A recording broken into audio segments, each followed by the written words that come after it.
The marble floors of the Sunset Paradise Resort gleamed under crystal chandeliers, but Dorian Steele barely noticed their beauty.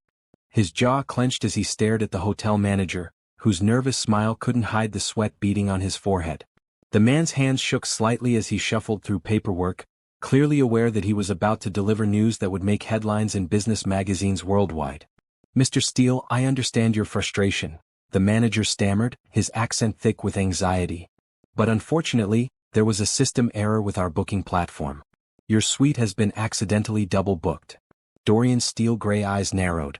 At 35, he'd built a real estate empire worth $12 billion by never accepting excuses. His tall frame, usually commanding respect in boardrooms across Manhattan, now towered over the resort's front desk like a storm cloud ready to break. His perfectly tailored navy suit, still crisp despite the humid Jamaican air, marked him as someone who didn't belong in this mess. Double-booked. Dorian's voice was dangerously quiet. "I reserved the presidential suite 6 months ago. I pay $5,000 a night for that room." The manager flinched. "Yes, sir, and we deeply apologize. The other guest arrived this morning with what appears to be a valid confirmation as well. We're working to resolve this immediately, but it may take 24 to 48 hours." Dorian had flown here on his private jet for one reason: to decompress after closing the biggest deal of his career. The acquisition of 3 luxury hotel chains had taken 18 months of negotiations, and he needed exactly what he'd paid for: privacy, luxury, and solitude. Not this chaos. "So where exactly do you suggest I stay?" Dorian asked, his patience wearing thinner than tissue paper. The manager's smile became even more strained. "We have a lovely standard room available on the 3rd floor. Ocean view, very comfortable. And to make up for this inconvenience, we'd like to offer you complimentary participation in our island discovery tour tomorrow morning. It's quite popular with our guests." Dorian stared at him. "A group tour?" "Yes, sir. 7 other guests are already signed up. You'll visit hidden waterfalls, local markets, traditional villages. Very authentic Jamaican experience." The words, "group tour," hit Dorian like a slap. He hadn't been in a group of strangers since college. His life was private jets, VIP sections, and exclusive access. The thought of being herded around with random tourists made his skin crawl. "I don't do group tours," he said firmly. "I need my suite tonight." "Sir, I wish I could accommodate that, but the other guest has already settled in. Legal advised us not to force anyone out without proper verification of booking priority. We're reviewing both confirmations with our corporate office." Dorian's phone buzzed. A text from his assistant. "Board meeting moved to Thursday. Need your final approval on Singapore project by tomorrow night." The reminder of his responsibilities back in New York only increased his frustration. He'd planned this trip carefully: 4 days of solitude to recharge before diving into his next major expansion. "This is unacceptable," Dorian said, his voice echoing in the marble lobby. Several other guests turned to stare, their vacation-relaxed faces curious about the commotion. The manager leaned forward conspiratorially. "Mr. Steele, between you and me, I think we'll have this sorted by tomorrow evening. If you could just work with us on this, I promise we'll make it right. The tour really is exceptional. Our guide Camille is wonderful. She makes everyone feel like family." Dorian closed his eyes and took a deep breath. He'd built his fortune by finding solutions, not dwelling on problems. If he had to endure 1 day of tourist activities to get his suite back, so be it. How bad could it really be? "Fine," he said through gritted teeth. "1 night in the standard room. 1 day on your tour. But I want this resolved by tomorrow evening, or I'm calling my lawyers." The manager's relief was visible. "Absolutely, sir. You won't regret this. Jamaica has a way of surprising people." As Dorian followed a bellhop toward the elevator, his phone rang. His business partner, Richard, calling from New York. "Dorian, house paradise?" Richard's voice was cheerful through the speaker. "Complicated," Dorian muttered, stepping into the elevator. "They gave away my suite." "What? How does that happen to someone who owns half of Manhattan?" "Apparently, even billionaires can get screwed by hotel booking systems." Dorian watched the floor numbers climb. "I'm stuck in a regular room and they want me to go on some group tour tomorrow." Richard laughed. "A group tour? This I have to see. When's the last time you talked to a stranger who didn't want something from you?" The question hit Dorian unexpectedly. When was the last time? Every conversation in his life had an agenda. Business deals, charity galas, social events, everyone always wanted something. Money, connections, favors. Even the women he dated seemed more interested in his portfolio than his personality. I'll survive one day, Dorian said as the elevator opened on the third floor. Maybe it'll be good for you, Richard suggested. When's the last time you did something normal? Normal. The word felt foreign to Dorian. His life was private islands, Michelin-starred restaurants and conversations that moved millions of dollars. Normal was what other people did. The bellhop opened the door to room 312, and Dorian surveyed his temporary accommodations. Clean, comfortable but painfully ordinary.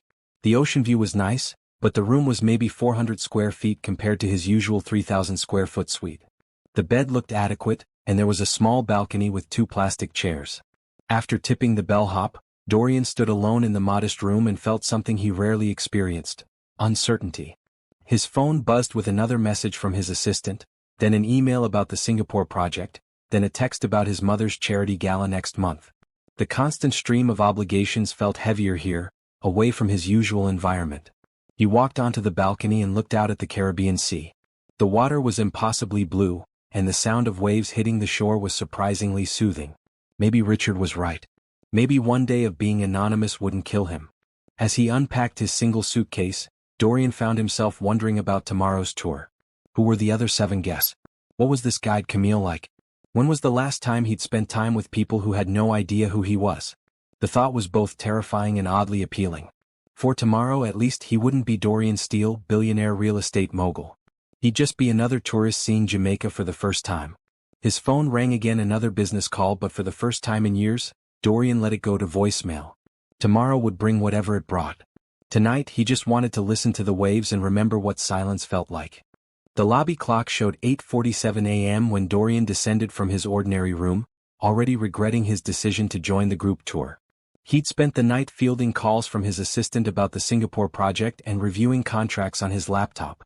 The modest room's Wi-Fi was frustratingly slow, reminding him why he usually stayed in presidential suites with dedicated business centers. His phone buzzed with yet another urgent email as he approached the tour meeting point near the resort's main entrance. Around him, other guests chatted excitedly about the day ahead, their vacation energy grating against his business mindset. He wore khaki shorts and a polo shirt, the most casual clothes he'd packed, but still felt overdressed compared to the flip-flops and tank tops surrounding him. "You must be Dorian." A warm voice interrupted his email reading. He looked up to see a woman approaching with a genuine smile that immediately caught him off guard. She was beautiful in a way that didn't need enhancement, natural, confident, with kind brown eyes that seemed to see right through his carefully constructed walls. Her dark skin glowed with health, and her curly hair was pulled back in a practical ponytail. She wore simple hiking clothes, but carried herself with a grace that made everything look elegant. "I'm Camille Washington," she said, extending her hand. "I heard there was another last-minute addition to our group." Dorian shook her hand, surprised by the genuine warmth of her grip. "Yes, that's me. Though I have to admit, group tours aren't exactly my thing." Camille laughed, a sound like wind chimes on a summer breeze.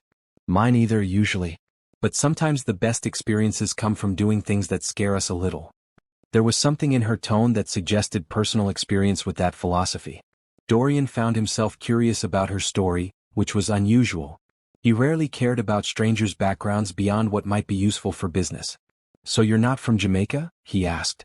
"Atlanta," she replied. "I'm a middle school teacher here on a solo vacation. Sometimes you need to travel alone to really figure things out, you know?" Dorian nodded, though his solo travel usually involved private jets and exclusive resorts, not group tours with teachers from Atlanta. Still, something about her openness made him want to keep the conversation going. "What brings you to Jamaica?" Camille asked, genuine interest in her voice. "Business," Dorian said automatically, then caught himself. That wasn't entirely true. "Well, recovering from business, I guess. I needed some time away from New York." "What kind of business?" For a split second, Dorian considered telling her the truth. Real estate development. Billion-dollar acquisitions. International expansion. But something stopped him. Maybe it was the way she looked at him, not calculating his worth or wondering what he could do for her, just genuinely interested in his answer as a person. "Property development," he said simply.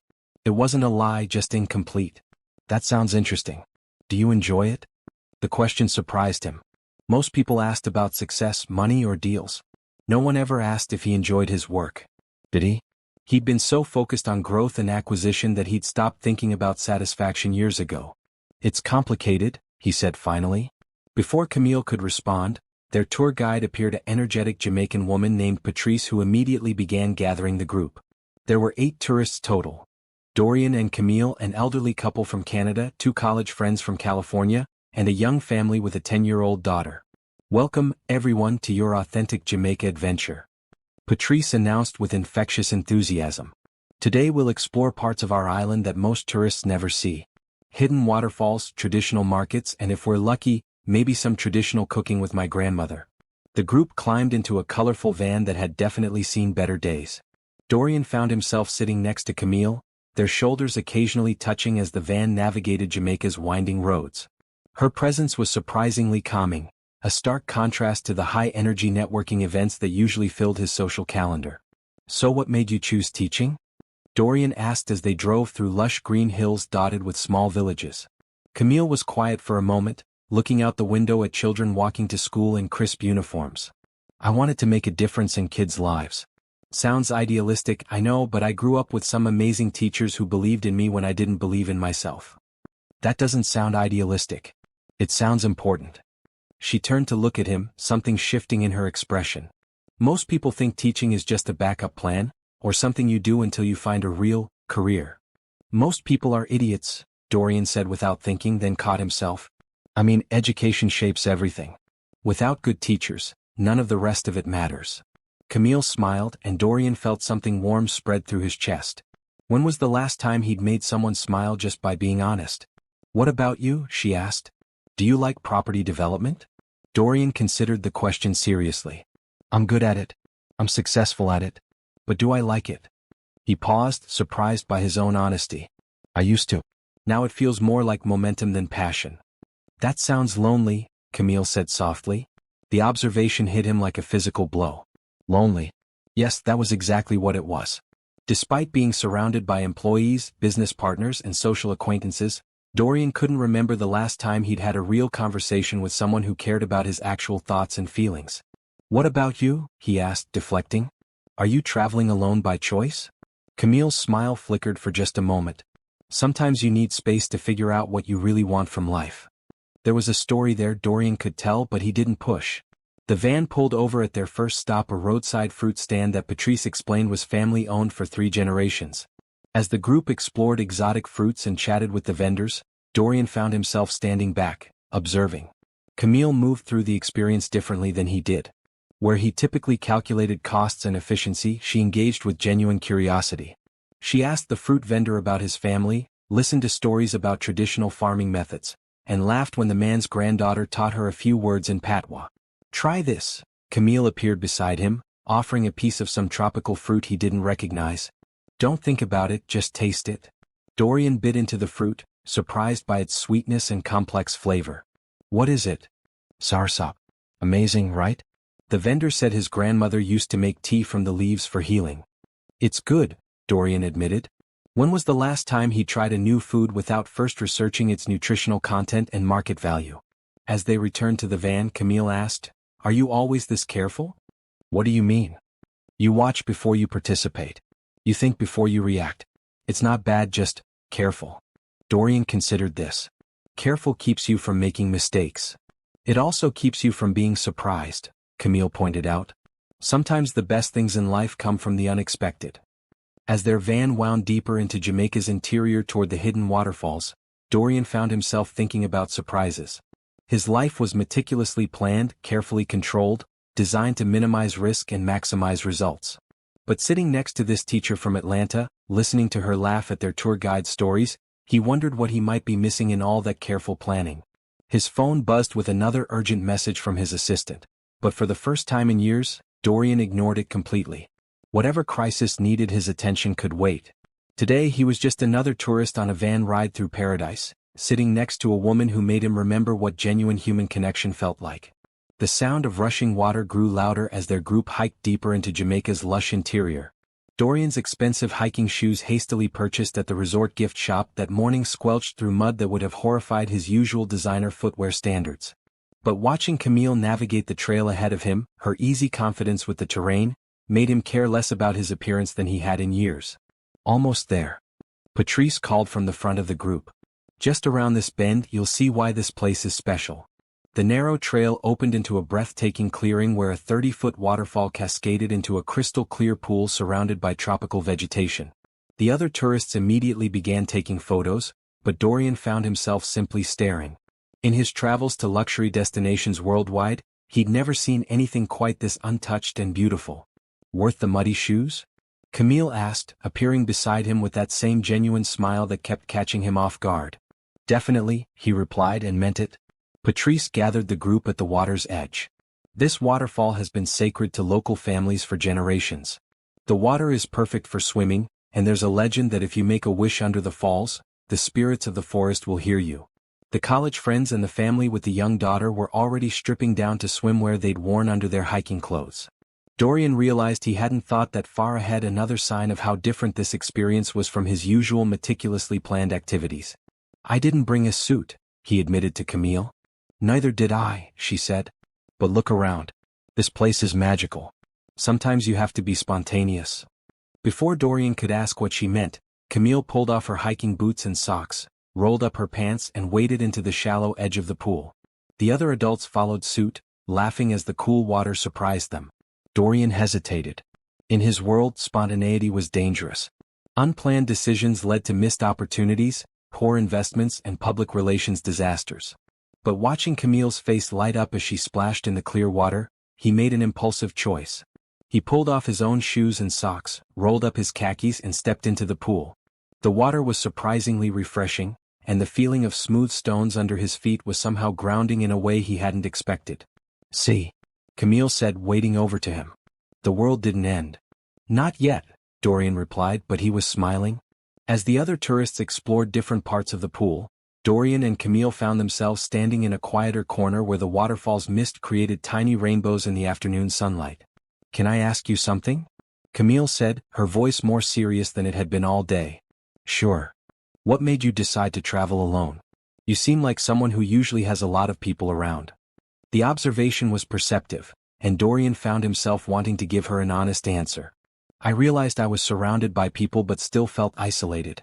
Everyone wanted something from me, you know? It gets exhausting." Camille nodded slowly. "I understand that feeling." "Do you?" "I was supposed to get married 3 weeks ago," she said quietly, looking down at the water swirling around their feet. "Big wedding, hundreds of guests, everything planned perfectly. But standing there in my dress the morning of the ceremony, I realized I was marrying someone who loved the idea of me, not who I actually was." Dorian felt something tight in his chest. "What happened?" "I called it off. 4 hours before the ceremony." Camille's voice was steady, but he could hear the pain underneath. "My family thought I'd lost my mind. My friends said I was throwing away a good man. But I knew if I went through with it, I'd lose myself completely. That must have taken incredible courage." Camille looked up at him, surprise in her eyes. "Most people think I was selfish. That I should have tried harder to make it work. Those people don't understand what it means to live authentically," Dorian said, the words coming from somewhere deeper than his usual careful responses. "I've spent so many years being who other people expected me to be that I'm not sure I remember who I actually am anymore." They stood in comfortable silence for a moment, the waterfall sound creating a private space around them despite the other tourists nearby. "What would you do if you could start over?" Camille asked. "If you could choose any life you wanted?" The question hit Dorian like a revelation. He'd spent 15 years building his empire, acquiring properties and wealth and influence, but he'd never stopped to ask himself what he actually wanted from life. "I don't know," he admitted. "I've been so focused on success that I forgot to think about satisfaction." "What about you?" "I'd keep teaching," Camille said without hesitation. "But I'd travel more. See the world. Maybe work in different countries, learn how education works in other cultures. I'd want to make a difference on a bigger scale." "What's stopping you?" "Money mostly. Teacher salaries don't exactly cover international travel." She laughed, but there was genuine wistfulness in her voice. "And fear, I guess. It's easier to dream about adventure than actually pursue it." Dorian wanted to tell her he could solve the money problem with a single phone call. His foundation donated millions to education initiatives worldwide. But something stopped him. For the first time in years, someone was talking to him without knowing his net worth, and her honesty felt too precious to complicate with his wealth. "Fear makes sense," he said instead. "But you just called off a wedding because you knew it wasn't right for you. That's not the action of someone who lets fear make her decisions." Camille smiled, and Dorian felt that warm sensation in his chest again. You're right. Maybe I'm braver than I thought. Their guide called the group together for the hike to their next destination, a traditional spice market in a nearby village. As they climbed out of the pool and put their shoes back on, Dorian realized something had shifted during their conversation. Camille felt like more than a stranger now. She felt like someone he wanted to know better, someone whose dreams mattered to him. Walking back through the forest trail, Dorian found himself matching Camille's pace instead of rushing ahead as he usually did. She pointed out birds and plants along the way, asking their guide questions about local wildlife and traditional uses for various flowers and leaves. Her curiosity was infectious, and Dorian discovered he was genuinely interested in her observations. "Thank you," he said as they reached the van. "For what?"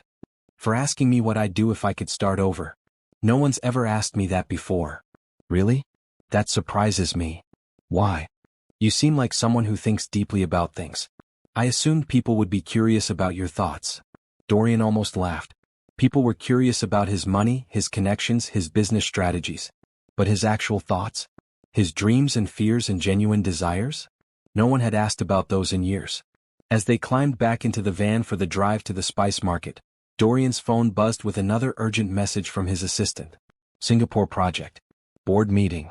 Time-sensitive decisions. The familiar weight of obligation settled back onto his shoulders.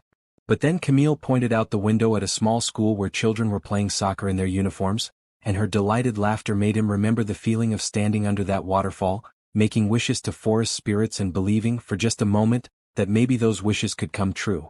The village spice market overwhelmed Dorian's senses in the best possible way. Vendors called out in melodic patois, advertising their aromatic wares from wooden stalls overflowing with turmeric, allspice, Scotch bonnet peppers, and dozens of spices he couldn't identify.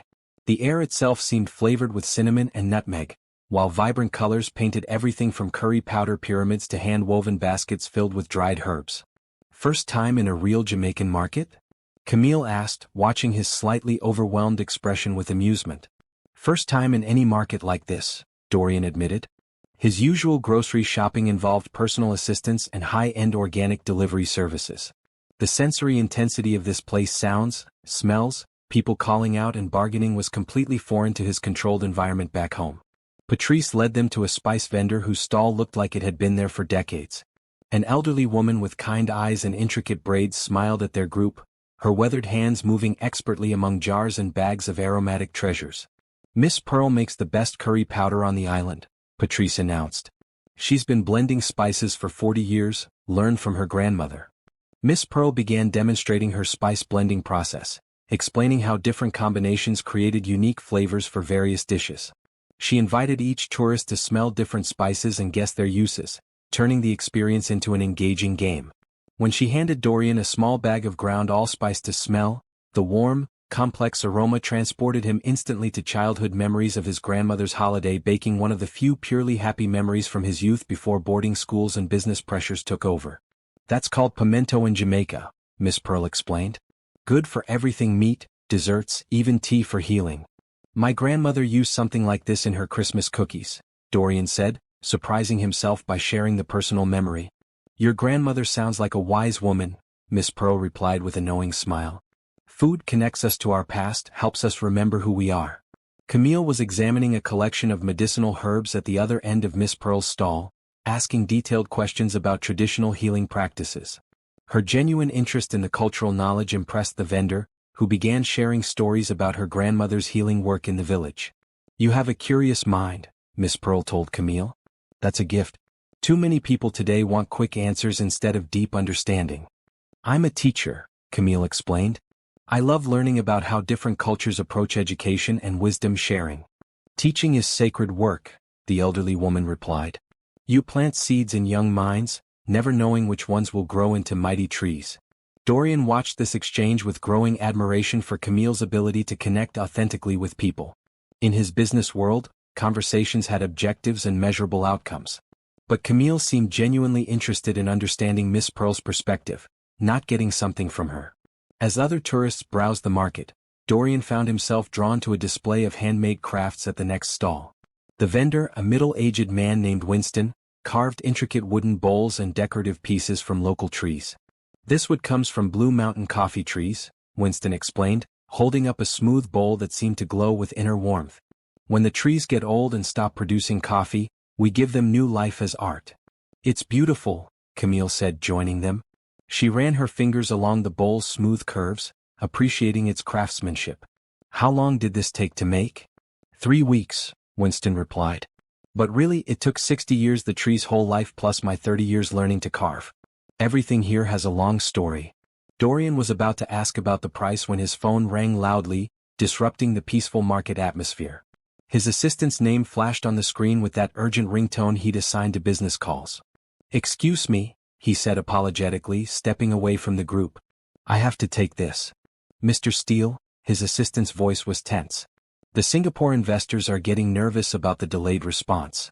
They need your decision on the partnership structure by end of business today, or they're moving to other opportunities." Dorian felt the familiar knot of business pressure tightening in his stomach. The Singapore project was worth $200 million and could open Asian markets for his company. Missing this deadline could cost him a year of work and planning. "What time is it in Singapore?" he asked, suddenly aware that he'd lost track of international time zones for the first time in years. "It's almost midnight there. They're waiting for your call at 8 a.m. their time, which is 8 p.m. Jamaica time tonight." Dorian looked back at the group, where Camille was now learning to weave a small basket from dried palm fronds under Miss Pearl's patient instruction. Her concentration and joy in the simple task made something ache in his chest. "I'll call them tonight," he said finally. "Send me the final contract revisions." "Sir, are you sure you don't want to cut the trip short? This deal is—" "I'm sure," Dorian said, surprising himself with the firmness in his voice.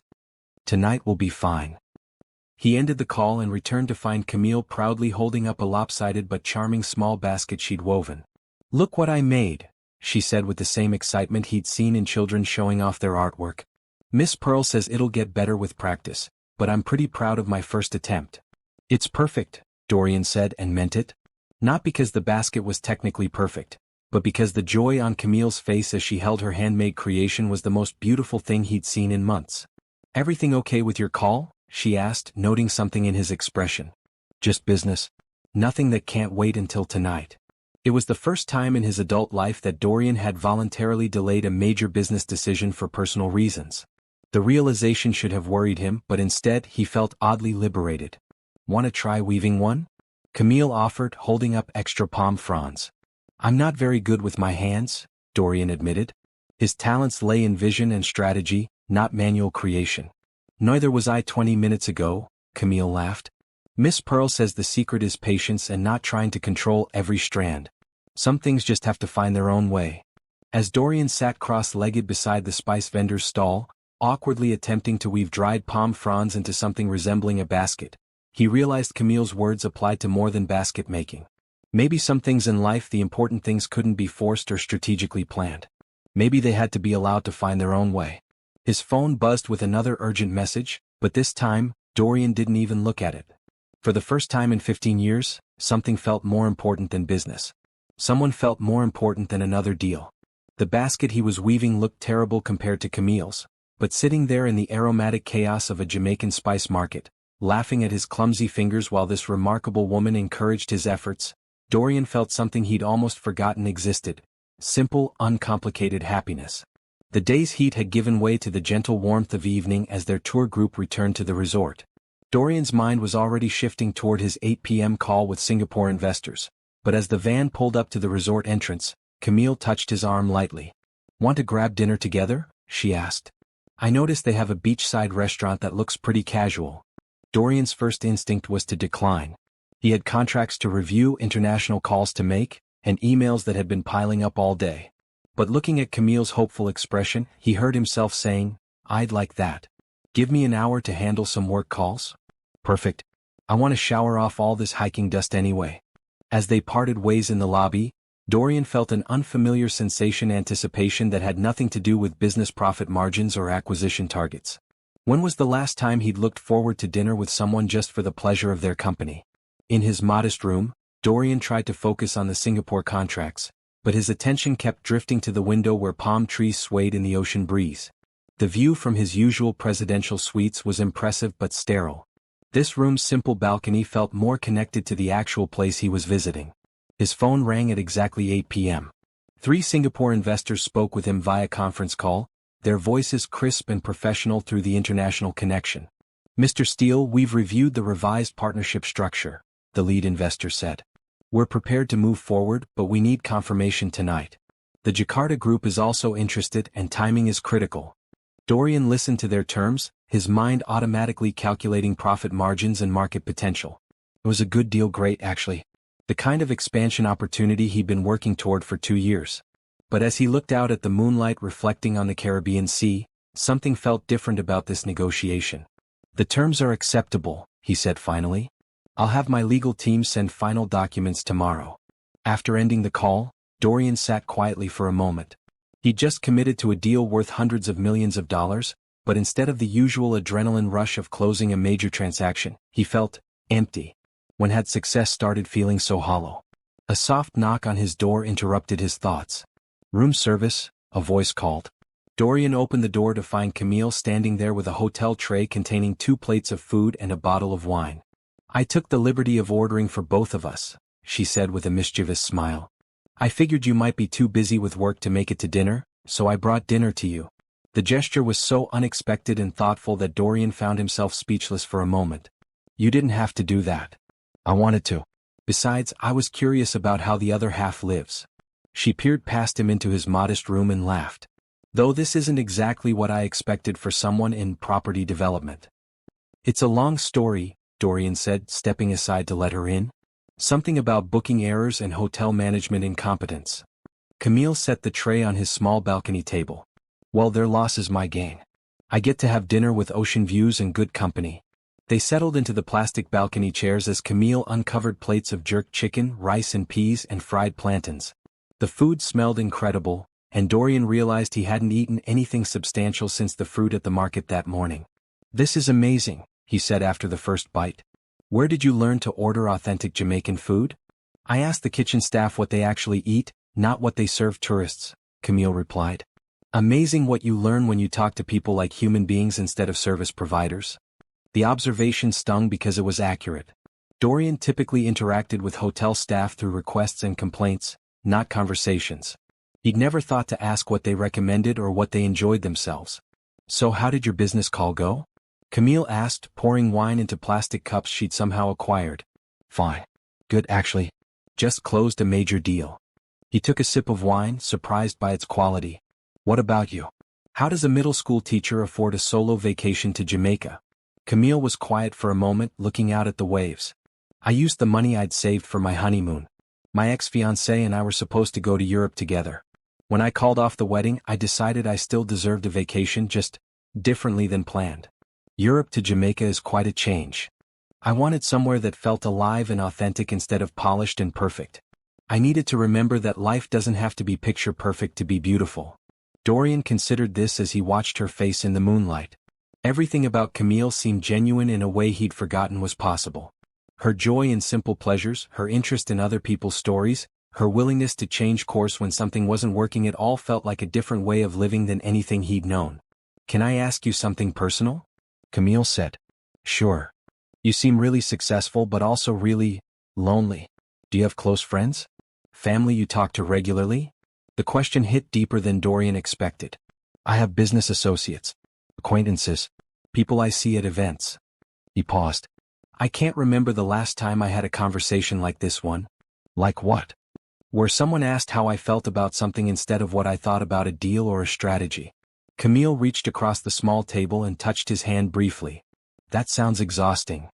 "It is," Dorian admitted, surprised by his own honesty.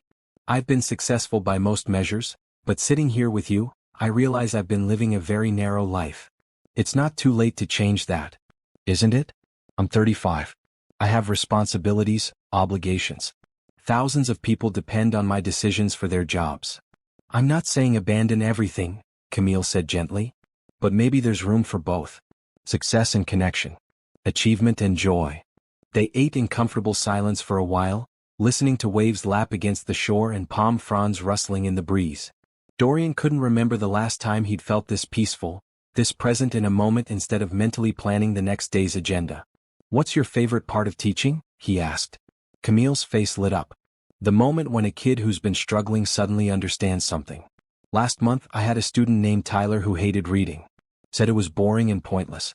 Then I found a book about young inventors, and suddenly he was staying after school to read more chapters. That must feel incredible. It does. It reminds me why I chose teaching even when the pay is terrible and the system is frustrating. Those moments when you help someone discover something about themselves, there's nothing like it. Dorian found himself envying that sense of purpose. When was the last time his work had made someone's life genuinely better instead of just making him richer? What would you do if money wasn't a factor? He asked. Travel teaching programs. Work with kids in different countries, learn how education works in various cultures. Maybe start a foundation that connects students from different backgrounds. Camille's voice grew animated. There's so much kids could learn from each other if they had the opportunity. The irony wasn't lost on Dorian that he could fund exactly the kind of program she was describing without even noticing the expense. His foundation had an education initiative budget larger than most school districts' entire annual funding. But telling her that would change everything between them, and he wasn't ready for that change yet. That sounds amazing, he said instead. Have you looked into organizations that do that kind of work? Some. But most require advanced degrees or connections I don't have. It's more of a dream than a realistic plan.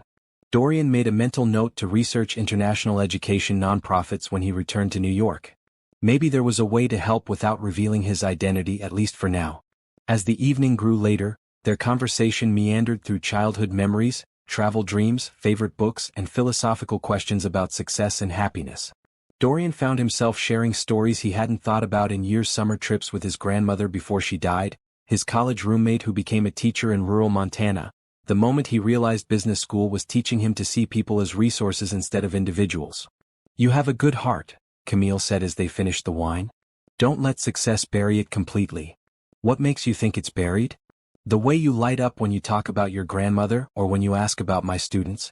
That's the real you, not the careful businessman who answers every question like it might be used against him later. Dorian stared at her, amazed by her perception. How do you see all that? I spend my days with 13-year-olds. I'm pretty good at recognizing when someone's hiding their true self. As Camille gathered the empty plates and prepared to leave, Dorian felt something close to panic. He didn't want this evening to end, didn't want to return to his world of urgent emails and strategic calculations. Thank you, he said as she reached the door. For dinner, for the conversation, for this. Thank you for letting me see the real Dorian, she replied. He's much more interesting than the careful version. After she left, Dorian sat on his balcony for another hour, listening to the ocean and thinking about everything Camille had said. His phone buzzed occasionally with follow-up messages about the Singapore deal, but he ignored them all. For the first time in years, business felt less important than something else. Someone else. And that realization was both terrifying and liberating. Morning came too early for Dorian, who had spent most of the night staring at the ceiling and replaying every moment of his dinner with Camille. Her laughter, her insights, the way she made him feel like a person instead of a position, it all felt more real than anything in his carefully constructed life back in Manhattan. He joined the breakfast group reluctantly, knowing this was their last day together before the tour ended and everyone returned to their separate lives. The thought of going back to New York without seeing Camille again made something tight form in his chest. Good morning, sleepyhead, Camille greeted him with that warm smile that was becoming dangerously familiar. You look like you didn't sleep much. Late-night phone calls, Dorian said, which was partially true. He'd made several calls to his assistant after Camille left, trying to clear his schedule for an extended stay in Jamaica. The conversation hadn't gone well. More property development emergencies? She teased, but there was genuine concern in her voice. Something like that.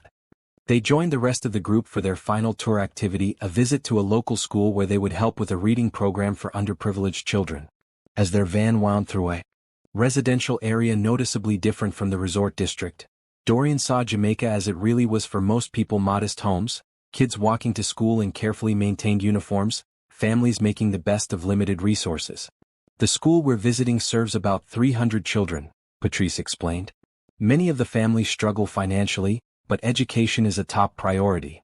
They're always grateful for volunteers who can read with the kids or help with activities. Camille practically vibrated with excitement. This is what I love most about traveling: seeing how education works in different places, learning from other teachers and students. The school was a simple concrete building with colorful murals painted on exterior walls and a small playground where children played before classes began. The principal, Mrs. Morrison, greeted their group with genuine warmth. "Welcome to Sunshine Primary," she said. "Our children are so excited to meet visitors from other countries. Many of them dream of traveling someday." As they toured the classrooms, Dorian was struck by the contrast between this school's limited resources and the private schools he'd attended growing up. Here, 30 children shared worn textbooks, teachers used chalkboards instead of smartboards, and the library consisted of a single bookshelf in the main hallway. Yet the energy was incredible, students eager to learn, teachers passionate about their work despite obvious financial constraints. "The biggest challenge is books," Mrs. Morrison explained as they paused in the library area. "We have many children who want to read at home, but we don't have enough books to send home with them. Parents want to help, but many struggle with literacy themselves." Dorian's mind immediately began calculating costs. 1,000 books might cost $2,000 less than he spent on a single business dinner in Manhattan. He could fund a complete library renovation with pocket change, provide computers for every classroom, maybe even fund teacher salaries. The urge to solve everything was overwhelming. "What kinds of books do the children like best?" Camille asked, kneeling down to look at the limited selection. "Adventure stories, books about other countries, anything about children who overcome challenges," Mrs. Morrison replied. "They love stories that help them imagine bigger possibilities for their lives." The reading activity began with each volunteer paired with a small group of children. Dorian found himself reading with 4 boys around age 10 who listened with rapt attention as he stumbled through a story about a young inventor. Their enthusiasm reminded him of Camille's description of her student Tyler, and he began to understand the magic she described. "Mr. Dorian," one boy named Marcus asked when the story ended, "do you have children in America?" "No, I don't." "Why not? Don't you want to teach someone to read like you're teaching us?" The innocent question hit Dorian unexpectedly hard. He'd been so focused on building wealth and expanding his business that he'd never seriously considered family, children, or what he might want to pass on beyond financial assets. "I never thought about it much," he admitted honestly. "My father says teaching someone to read is like giving them wings," Marcus said seriously. "Maybe you should think about it."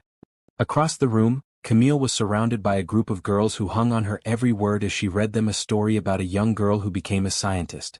Her natural ease with children was beautiful to watch, and Dorian could easily imagine her as a mother someday, raising kids who would be lucky to have her wisdom and warmth. During their lunch break in the school's small courtyard, Camille approached him with an expression he hadn't seen before, determined but hesitant. "Can I talk to you about something?" she asked. "Of course." She led him to a quiet corner where they could speak privately. "I've been thinking about our conversation last night, about dreams and resources." "Okay." "The work this school is doing is incredible, but they need help. Real help, not just one-day volunteer visits." Camille's voice grew more passionate. "I've been researching and there are grants available for international education partnerships. I'm thinking about applying to work here for a semester, maybe longer." Dorian felt his heart rate increase. "Here? In Jamaica? Why not? I can take sabbatical from my school district. I have some savings from the wedding fund. It wouldn't be luxurious, but I could make it work." She paused, looking uncertain. "The thing is, I'd need to supplement my savings somehow. Maybe find a small part-time job or... I don't know. It's probably crazy." This was it. The perfect moment to tell her the truth. Dorian could fund her entire sabbatical without thinking twice, could ensure she had everything she needed to pursue this dream that clearly meant so much to her. His foundation could partner with the school, provide resources, maybe even fund a permanent position for her.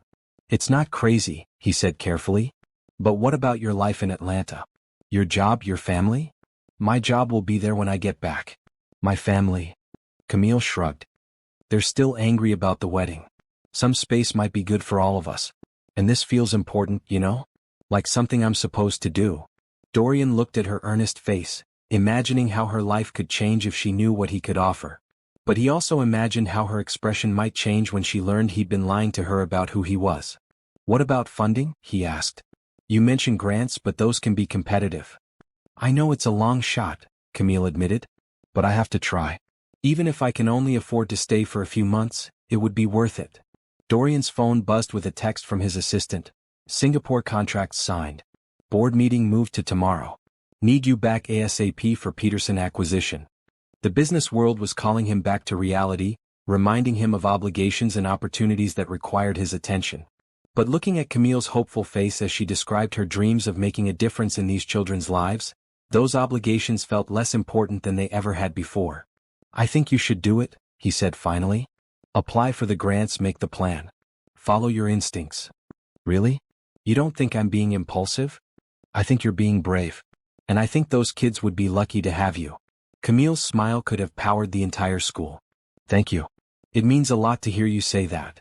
As they rejoined the group for the afternoon activities, Dorian's mind raced with possibilities. He could quietly fund her sabbatical through his foundation, make it look like a legitimate grant or scholarship. He could ensure the school had all the resources they needed to support her work. He could even arrange for education consultants to help develop programs that would benefit from her ideas. But doing any of that would mean eventually revealing who he really was. And once Camille knew he was worth billions instead of thousands, everything between them would change. She might question his motives, wonder if he was trying to buy her affection, doubt whether anything about their connection was real. For now he decided to wait. Let her apply for real grants first, see what opportunities developed naturally. Maybe there was a way to help without destroying the authentic relationship they'd built. But as he watched her laugh with the children and discuss teaching strategies with their teachers, Dorian knew he was falling for her in a way that made all his careful planning irrelevant. Soon he would have to choose between protecting his secret and protecting his chance at real love. The choice terrified him more than any business deal he'd ever negotiated. The tour officially ended that evening with a farewell dinner at the resort's main restaurant. Dorian sat across from Camille at a table with the other tourists, listening to everyone share their favorite memories from the past 2 days. The elderly Canadian couple talked about the waterfall, the college friends raved about the spice market, and the family with the young daughter couldn't stop praising the school visit. "What about you, Dorian?" Patrice asked. "What was your highlight?" Dorian looked directly at Camille as he answered, learning that sometimes the best experiences come from the unexpected. After dinner, as the group began saying their goodbyes, Dorian felt a desperate need to extend whatever this was with Camille. Most of the tourists were flying out the next morning, returning to their regular lives. The thought of never seeing her again was unacceptable. "What time is your flight tomorrow?" he asked as they walked toward the elevators. "Actually, I extended my stay," Camille said. "I decided to spend a few more days at the school, volunteering with their reading program while I researched the grant applications. Mrs. Morrison said I could help plan some activities for next week." Relief flooded through Dorian. "That's wonderful. How long are you staying?" "Through Friday. What about you?" "Back to New York property development." This was his moment. His assistant had been calling all day about urgent meetings and delayed acquisitions. His board expected him at tomorrow's emergency session about the Peterson deal. Richard had left 3 voicemails about investor concerns. Every rational part of his brain said he needed to get back to business. "Actually," Dorian heard himself saying, "I think I'll extend my stay too." Camille's face lit up. "Really? What about your work?" "It can wait," he said, amazed by his own words. "I'd like to help at the school too if they'll have me." "That's amazing. Mrs. Morrison will be thrilled. We could work together on the reading programs." As they reached Camille's floor, she impulsively hugged him. The brief contact sent electricity through Dorian's entire system, confirming what he'd been trying to ignore. He was falling hard for this woman, and he had no idea how to handle it. "I'm so happy you're staying," she said as the elevator doors opened. "See you at breakfast?" "Definitely." Alone in the elevator, Dorian pulled out his phone and called his assistant. She answered on the first ring. "Mr. Steele, thank goodness. I've been trying to reach you all day. The Peterson acquisition deadline moved up and the board is—" "Cancel my flights," Dorian interrupted. "Sir? I'm extending my stay in Jamaica. Handle the Peterson meeting without me." "But sir, this is a $400 million acquisition. The investors specifically requested your presence for final negotiations." "Then we'll reschedule. Set up video conferences if necessary." There was silence on the other end of the line. In 15 years of working together, Dorian had never missed a major acquisition meeting for personal reasons. "Sir, may I ask what's changed? Is everything all right?" Dorian looked out at the moonlit ocean, thinking about Camille's passion for education and her dreams of making a difference in children's lives. "Everything's fine. I just need more time here." "How much more time?" "I don't know yet." After ending the call, Dorian realized he'd just made the most impulsive decision of his adult life. He was choosing to stay in Jamaica with a woman who knew him as a modest property developer, while his billion-dollar empire operated without him for the first time in over a decade. The next morning, he and Camille drove to Sunshine Primary in a rented car, a beat-up sedan that was nothing like Dorian's usual luxury vehicles but somehow felt perfect for this adventure. Camille had spent the evening planning activities and bringing supplies she'd purchased with her own limited funds. "I bought construction paper and markers for art projects," she explained as they drove through the village. "And I found some books at the resort gift shop that I thought the kids might like." Dorian had quietly purchased additional supplies the night before, enough art materials to last the school months, plus several boxes of age-appropriate books he'd had shipped overnight from a Kingston bookstore. He planned to present them as donations from the resort rather than reveal his personal involvement. At the school, Mrs. Morrison greeted them with genuine excitement. "Mr. Dorian, Miss Camille, the children have been asking about you since yesterday. They're so excited you're returning." The day flew by in a blur of reading circles, art projects and playground games. Dorian found himself paired with Marcus again, the boy who'd asked about children and teaching. Today, Marcus wanted to practice writing stories instead of just reading them. "I want to write about a boy who becomes a teacher," Marcus announced, his pencil poised over paper. "But I don't know how to make it interesting." "What makes someone want to become a teacher?" Dorian asked. "Maybe he had a really good teacher who changed his life?" "That's a great start. What kind of change?" As Marcus began crafting his story, Dorian realized he was experiencing something he'd never felt in any business meeting or deal closing: the pure satisfaction of helping someone discover their own potential without any expectation of return on investment. During lunch, Camille pulled him aside with barely contained excitement. "I heard back from one of the grant organizations already. It's just a preliminary response, but they're interested in my proposal for a cultural exchange education program." "That's fantastic," Dorian said, and meant it completely. "The funding wouldn't be huge, maybe enough to cover basic living expenses for 6 months, but it's a start. I could supplement with tutoring or other work." Dorian nodded, mentally calculating how easily he could ensure her grant application succeeded while making it look completely legitimate. His foundation regularly funded exactly these types of programs. "I'm proud of you for pursuing this," he said. "Not everyone has the courage to chase their dreams." "What about you?" Camille asked. "What dreams are you chasing?" The question caught him off guard. For the past 2 days, his biggest dream had been spending more time with her, but that wasn't something he could say directly. "I'm still figuring that out," he admitted. "This trip has made me realize I might have been chasing the wrong things for a while." That evening, as they drove back to the resort, Camille was quiet for a long stretch. Finally, she spoke up. "Can I ask you something that might be too personal?" "Go ahead." "Your work must be more successful than you let on. The way you talk about business, the decisions you make so confidently. You're not just some small-time property developer, are you?" Dorian's hands tightened on the steering wheel. This was at the moment he'd been dreading and anticipating. He could tell her the truth right now, explain everything and see how she reacted. But looking at her open, trusting face in the dim dashboard light, he lost his nerve. "I do okay," he said vaguely. "I've been lucky with some investments." Camille nodded, but something in her expression suggested she wasn't entirely convinced. "I just want you to know that it doesn't matter to me. Whatever you do for work, whatever your situation is, it doesn't change how I feel about getting to know you." Her words made Dorian's deception feel even worse, but also gave him hope that maybe when he finally told her the truth, she might understand why he'd waited. As they said goodnight in the hotel lobby, Camille stood on her tiptoes and kissed his cheek softly. "Thank you for staying.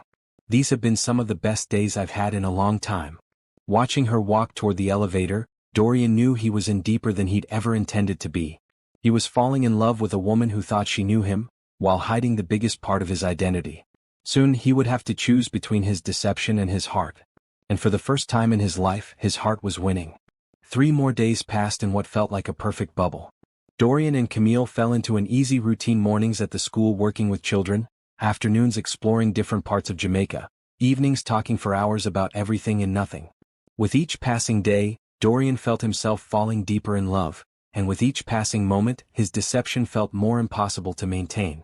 On Thursday evening, they sat on the beach watching the sunset after a day spent helping the school organize a small library with the books Dorian had anonymously donated through the resort. Camille leaned against his shoulder, and the simple contact felt more intimate than anything in his previous relationships. "I got another email about the grant," she said quietly. "They want to schedule a video interview next week." "That's great news," Dorian replied, stroking her hair gently. "You must be excited." "I am. And terrified. And grateful." She turned to look at him. This whole week has felt like a dream. Meeting you, working at the school, feeling like I'm finally doing something that matters. Dorian's chest tightened with guilt. Camille, there's something I need to tell you. Well. Dorian Steele enjoying the simple life. The voice came from behind them, causing both Dorian and Camille to turn around. A man in expensive resort where was approaching with a knowing smirk Jonathan Walsh, a business journalist who'd covered several of Dorian's major acquisitions for Forbes magazine. Jonathan, Dorian said, his blood turning cold. What are you doing here? Same thing as you, apparently. Taking a vacation. Jonathan's eyes moved to Camille with undisguised curiosity. Though I have to say this is quite different from your usual style. No presidential suite? No private beach? No entourage of assistants? Camille looked between the two men with growing confusion. You two know each other? Oh, we go way back, Jonathan said with obvious amusement at the situation. I've been covering Dorian's business empire for years. Did you know you're dining with one of the wealthiest real estate moguls in North America? The words hit the beach like a bomb explosion. Camille went completely still beside Dorian, her face cycling through confusion, realization, and then something that looked like betrayal. Business empire? She said slowly. Dorian felt everything he'd built with her crumbling in real time. Camille, I can explain. Dorian Steel Industries, Jonathan continued, apparently oblivious to the drama he was creating. 12 billion in assets, wasn't it?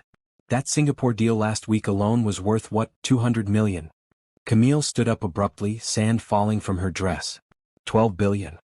Camille, please let me explain, Dorian said, rising to face her. But her expression had already closed off, that open warmth he'd fallen in love with replaced by hurt and anger. You lied to me. This entire week you've been lying to me. I didn't lie exactly. Property development, she said, her voice sharp. You said property development. You let me worry about grant money and part-time jobs while you're worth billions. Jonathan, finally realizing he'd walked into something private, began backing away. I should probably leave you two to talk. Yes, you should, Dorian said firmly, not taking his eyes off Camille. When they were alone, Camille wrapped her arms around herself protectively. How much of it was real? Any of it? All of it, Dorian said desperately. Everything between us has been real. That's exactly why I didn't tell you. Because you thought I was a gold digger? No. Because for the first time in my adult life, someone was interested in me as a person instead of a bank account. Dorian stepped closer, but she stepped back. Everyone in my world wants something, Camille. Money, connections, favors, status. But you talked to me like I was just human. So you decided to test me? See how long I'd stay interested in the fake poor version of you. It wasn't a test. It was preservation. Self-protection. Dorian ran his hands through his hair, struggling to find words that might salvage this. I've been burned before by people who changed completely when they learned about my wealth. So you thought you'd just keep lying forever? I was going to tell you. I've been trying to figure out how. Camille laughed bitterly. When? After we slept together? After I fell in love with someone who doesn't actually exist. The words fell in love should have filled Dorian with joy, but her past tense made them feel like daggers. I do exist. The person you've gotten to know this week, that's who I really am underneath all the business and money. Is it? Because the person I thought I knew wouldn't lie to someone he cared about for an entire week. Tears were starting to form in Camille's eyes. Do you have any idea how stupid I feel right now? Talking about my financial struggles, my grant applications, my dreams of making a difference to someone who could fund my entire life without thinking twice. I wanted to help. I almost told you so many times. Almost doesn't count, Dorian. Almost is just another lie. She started walking back toward the resort. I need some time to think. Camille, please. Don't let this destroy what we have. She stopped and turned back to him. What do we have? I fell for a property developer who worried about business calls and understood financial limitations. You're a billionaire who was slumming it for vacation entertainment. That's not fair and you know it. What I know is that you lied to me every single day for a week.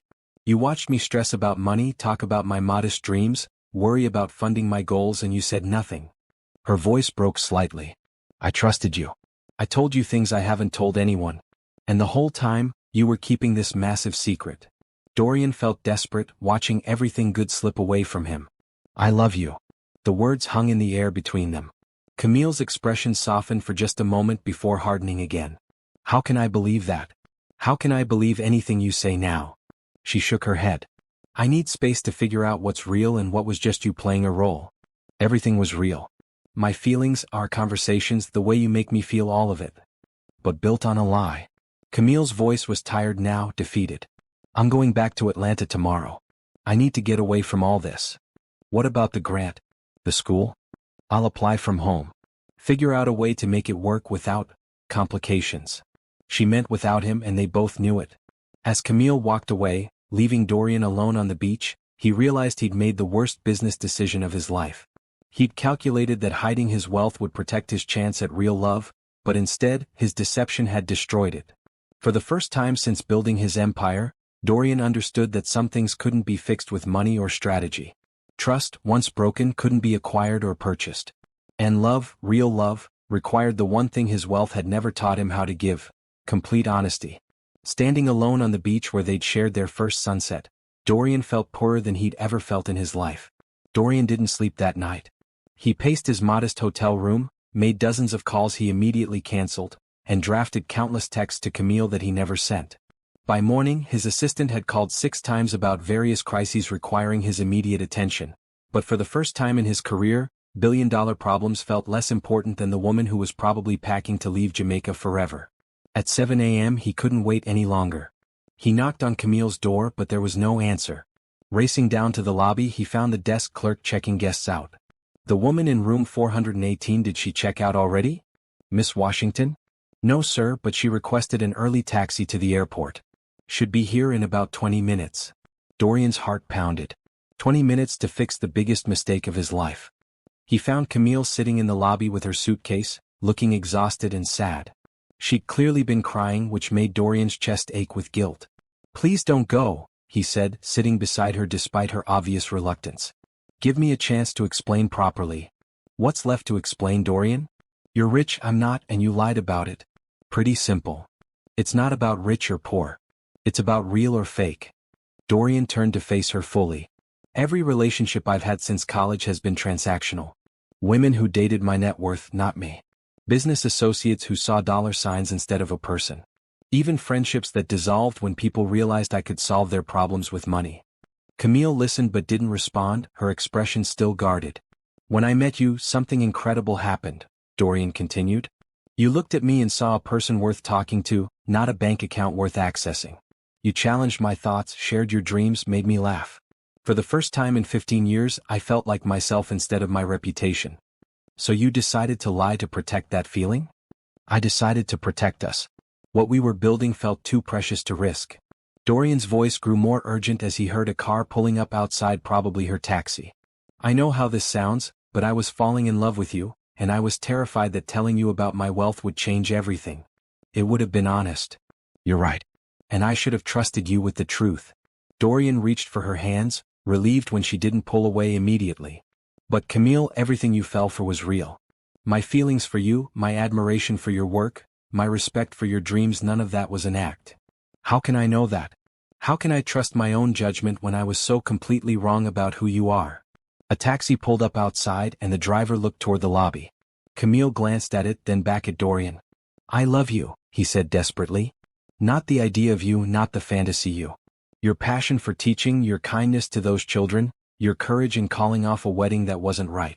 I love how you see the world, how you make me want to be better than I've been. Tears were flowing freely down Camille's face now. I love you too. That's what makes this so horrible. I fell in love with someone I thought I knew, and now I don't know what's real anymore. Let me show you what's real. Dorian pulled out his phone and called his assistant.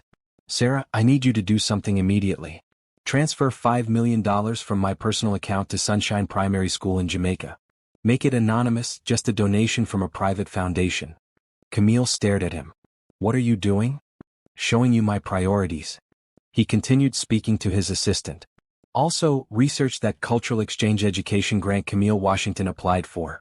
If our foundation can support it legitimately, make it happen. But keep my name out of it completely. He ended the call and looked at Camille. I'm not trying to buy your forgiveness. I'm showing you that your dreams matter to me more than my money does. Dorian? I lied about my wealth, but I told you the truth about everything else. I really am tired of my empty life in New York. I really do feel more myself with you than I have in years. And I really do want to figure out how to build something meaningful instead of just profitable. The taxi driver honked politely. Camille looked toward the car, then back at Dorian. I need time, she said quietly. This isn't something I can process in 20 minutes in a hotel lobby. Dorian felt his heart breaking, but he nodded. I understand. Do you? Because this isn't just about you lying. It's about me feeling like an idiot for not seeing it. It's about wondering if anything I told you mattered, or if you were just humoring the poor teacher. Everything you told me mattered. Your stories about your students, your dreams of travel teaching, your courage in calling off your wedding, all of it made me fall deeper in love with who you are. Camille stood up, shouldering her bag. I need to go home and think. Figure out what I want to do about the grant, about the school, about everything. What about us? She paused at the lobby entrance. I don't know yet. Maybe there is no us. Maybe there's just a billionaire and a teacher who shared a week of beautiful illusion. It wasn't an illusion, Camille. My feelings for you are the most real thing in my life. Then prove it, she said, turning back to face him one last time. Figure out how to be the man I fell in love with, not the one who's worth $12 billion. If you can do that, if you can show me that person was real, maybe we can find our way back to each other. She walked out to the taxi, and Dorian watched through the lobby windows as she got in and drove away. The lobby suddenly felt cavernous and empty, despite being filled with other resort guests starting their own vacation adventures. Dorian stood there for a long time, thinking about what Camille had said. Figure out how to be the man she'd fallen in love with. The problem was, he wasn't sure he knew how to be that person outside of their Jamaica bubble. His phone buzzed with urgent messages from his assistant about the Peterson acquisition, board meetings, and investor calls. His old life was calling him back to New York, to the world of endless deals and strategic calculations that had consumed him for 15 years. But for the first time, that world felt completely hollow compared to what he'd lost. Dorian made a decision that would have shocked everyone who knew him in business. He called his assistant and extended his Jamaica stay indefinitely. Then he drove to Sunshine Primary School, where he spent the rest of the day reading with children and thinking about what kind of man he wanted to be. If Camille needed proof that the person she'd fallen in love with was real, he would show her. Even if it meant rebuilding himself from the ground up. 5 years later. The sound of children's laughter drifted through the open windows of the newly built Sunshine Primary School as Camille Washington Steele stood in the doorway of her classroom, watching her husband Dorian help their 4-year-old twins, Marcus and Maya, plant flowers in the school garden. Daddy, you're putting too much dirt on the seeds, Maya declared with the authority of someone who had clearly inherited her father's attention to detail and her mother's teaching instincts. Yeah, Daddy, Marcus chimed in, Mama says plants need room to breathe. Dorian looked up at Camille with that same smile that had first caught her attention on a group tour 5 years ago, genuine, unguarded, and completely focused on the moment at hand. Apparently I'm being schooled by 4-year-olds, he called out. Listen to them, Camille replied, walking over to join her family. They've been helping with the school garden since they could walk. The transformation of Sunshine Primary over the past 5 years had been remarkable, but it hadn't happened overnight, and it hadn't happened easily. After Camille left Jamaica that devastating morning, she'd spent 3 months in Atlanta wrestling with her feelings about Dorian's deception and her own confused heart. During that time, Dorian had done something unprecedented in his business career. He'd stepped back. Not completely, his company still needed leadership, but he'd restructured his entire life around a different set of priorities. He'd moved his base of operations to Jamaica, opened a Caribbean office for his real estate development company, and begun focusing on sustainable development projects that benefited local communities rather than just investors. More importantly, he'd kept his promise to fund Camille's grant anonymously while she made her own decision about returning to Jamaica. When she'd finally come back, not for him, but for the children and the work that mattered to her, they'd spent months rebuilding trust, learning to navigate the reality of their vastly different financial situations. The hardest part wasn't his money, Camille often told people who asked about their unusual love story. It was learning to trust that he valued me for who I was, not just accept me despite who I was. For Dorian, the challenge had been deeper. Learning to be authentic about his wealth without using it as a solution to every problem, and finding ways to support Camille's work and independence without overshadowing her achievements. Their solution had been partnership in the truest sense. Camille ran the international education program she'd always dreamed of, with funding from Dorian's foundation but complete academic and operational independence. She'd earned a master's degree in international education during their second year together, and now supervised cultural exchange programs between Jamaican schools and institutions in 12 countries. Dorian had shifted his business focus to sustainable development in the Caribbean, building affordable housing, eco-friendly resorts, and community centers that created local jobs while preserving natural resources. His net worth had actually increased during this time, but it no longer felt like the most important measure of his success. "Mama, tell Daddy about the surprise," Maya whispered loudly, tugging on Camille's skirt. Camille laughed, exchanging a look with Dorian over their daughter's head. They'd been planning to wait until dinner to share their news, but their twins had never been good at keeping secrets. "What surprise?" Dorian asked, dusting dirt off his hands and giving Maya his full attention. "We're going to have a baby brother or sister," Marcus announced proudly. Dorian's face went through a series of expressions: surprise, joy, wonder, and something that looked like grateful disbelief. "Really?" Camille nodded, her own eyes bright with happy tears. "Really? Due in December." Dorian crossed the small space between them in 2 steps, pulling both Camille and the twins into a careful embrace. "Another blessing," he murmured against her hair. "Another adventure," she corrected, thinking about how full their lives had become. Their twins attended Sunshine Primary along with the local children, learning patois alongside English, playing with kids from families across the economic spectrum, and growing up with an understanding of both privilege and responsibility that neither Camille nor Dorian had possessed at their age. "Will you help teach the new baby to garden?" Dorian asked the twins, who nodded enthusiastically. "And to read," Maya added. "Everyone needs to know how to read." "And to swim," Marcus contributed. "Swimming is important in Jamaica." As the afternoon wore on, other families began arriving for the school's monthly community dinner, an event that had grown from Camille's desire to strengthen connections between the school and local families. Parents, grandparents, siblings, and neighbors gathered in the school's outdoor pavilion, another of Dorian's architectural contributions, to share food, stories, and celebrate their children's achievements. Dorian had become a favorite among the children, not because they knew about his wealth, most didn't, but because he listened to their ideas with the same seriousness he'd once reserved for board meetings. Tonight, a group of 10-year-olds cornered him to discuss their plan for a student newspaper. "We want to interview people from different countries," explained Keisha, a bright girl whose mother worked at the resort where Dorian and Camille had first met. "Miss Camille says she knows teachers from lots of places." "That sounds like an excellent project," Dorian said seriously. "What would you want to ask them?" "About their schools and their students and what makes learning fun in their countries," another boy chimed in.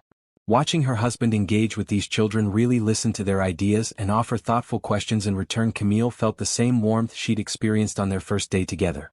This was the man she'd fallen in love with, the one who saw people as individuals worthy of attention and respect. "Penny for your thoughts," Mrs. Morrison said, joining Camille at the edge of the pavilion where she'd been observing the scene. "Just thinking about how much has changed since I first walked into your school 5 years ago."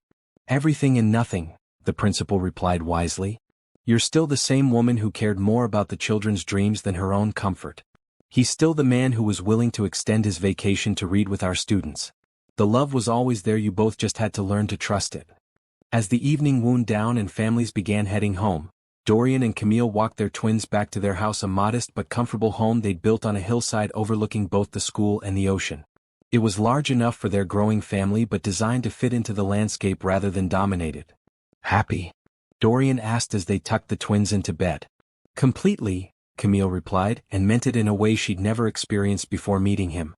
Later, sitting on their porch swing with the sound of waves in the distance and the lights of the village twinkling below, they talked about their plans for the new baby, upcoming education conferences, and Dorian's latest project, a scholarship program for Jamaican students to attend universities worldwide with the commitment to return and contribute to their communities. "Do you ever miss New York?" Camille asked, curled against his side. "I miss good pizza," Dorian admitted, making her laugh. "But no, I don't miss that life. I was successful but I wasn't happy. I had everything and nothing at the same time." "No regrets about giving up the billionaire playboy lifestyle?" "What lifestyle?" "I was working 18-hour days and eating dinner alone most nights." Dorian pressed a kiss to the top of her head. "This is better than anything I had before. This is everything I didn't know I wanted." Even when Maya refuses to eat anything green and Marcus insists on wearing his Superman costume to school 3 days in a row? Especially then. As they sat in comfortable silence, watching stars emerge in the clear Caribbean sky, Camille thought about the grant application that had started everything, her dream of creating cultural bridges through education. That dream had become reality, but in ways she'd never imagined. She was raising children who would grow up understanding that differences in background and resources were less important than shared humanity and mutual respect. "I love you," she said quietly. "I love you too," Dorian replied. "Thank you for giving me a chance to prove that the man you fell in love with was real. Thank you for becoming him." Their love story had begun with deception and misunderstanding, but it had grown into something built on complete honesty, shared values, and mutual respect. They'd learned that real wealth wasn't measured in bank accounts but in relationships, experiences, and the ability to make a positive difference in the world. As they headed inside to prepare for another day of teaching, parenting, and building the life they'd chosen together, Camille reflected on how much her definition of happiness had evolved. She'd once thought she needed to choose between love and independence, between dreams and reality, between security and adventure. Instead, she'd found a partner who helped her create space for all of it, a love that supported her independence, dreams that became shared realities, and security that came from knowing she was valued for exactly who she was. Tomorrow would bring new challenges, lesson plans to finalize, business calls for Dorian to handle, twins to convince that vegetables weren't poison, and a growing baby to prepare for. But tonight, surrounded by the life they'd built together in paradise, everything felt exactly as it should be. Their happily ever after hadn't been instant or easy, but it was real, authentic, and more beautiful than either of them had ever dared to dream. Thank you for joining Dorian and Camille on their journey from deception to authentic love. Their story reminds us that real connections require honesty, vulnerability, and the courage to be our true selves even when it's scary. What did you think about Dorian's initial decision to hide his wealth? Have you ever felt the need to present a different version of yourself to protect a relationship? And what about Camille's choice to forgive him? Do you think she made the right decision? I'd love to hear your thoughts about their story, and whether you believe people can truly change when love gives them a reason to grow.